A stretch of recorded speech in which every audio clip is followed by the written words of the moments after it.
It was 2:13 a.m. when Detective Harris entered the dim, graffiti-covered apartment. Blood was everywhere, on the walls, the floor, even smeared across a cracked mirror. A message was written in red, shaky letters. He laughed first, I laughed last. This was the 5th murder in 3 days. All victims were comedians. Each one had their mouth carved into a grotesque smile and their vocal cords torn out. But this one was different. The killer had left behind something else, a tape recorder still playing. Harris pressed play, static. Then a voice, raspy, unhinged. You call that comedy?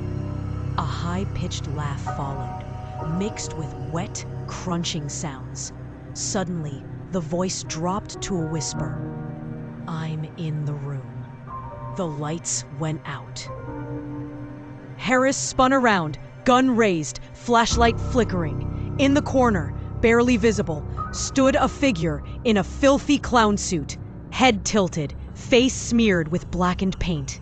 He held a balloon, filled with blood. It burst. Harris screamed. The next morning, the apartment was empty.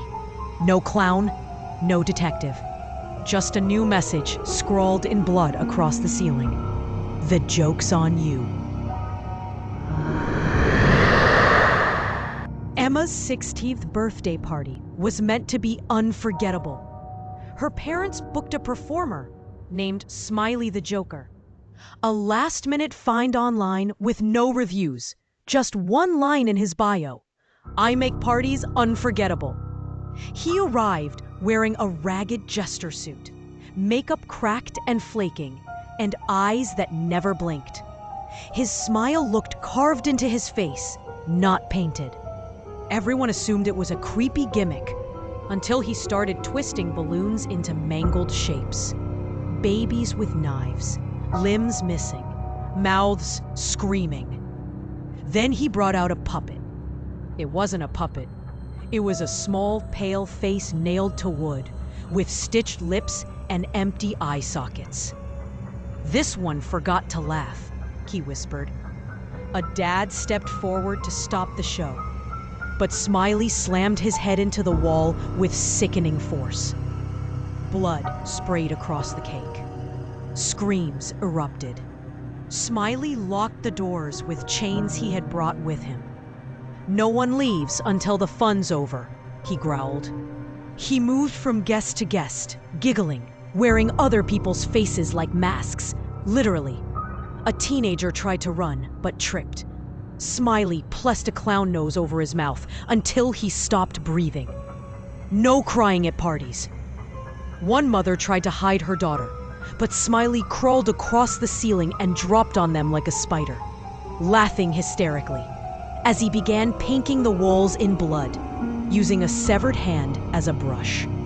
Emma crouched under the gift table, heart pounding, watching him sing a broken nursery rhyme, each verse ending with someone's name, and each name followed by their death. Then he sang, Emma's next. She bolted. Just as she reached the back door, he was already there, upside down against the wall, staring with white, dead eyes. "Want to know the punchline?" he whispered. "There's no escape." She stabbed him in the face with a broken plate. He didn't flinch, just laughed louder. Sirens wailed in the distance. Police had arrived. Finally. Smiley blew a match. The rhythm reeked of gasoline. Time for the grand finale. Flames exploded.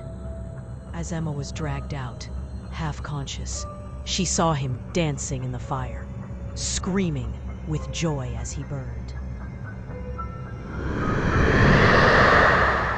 It was the last weekend before Halloween, when the small town of Crest Hill hosted its infamous traveling carnival, the Carnival of Screams.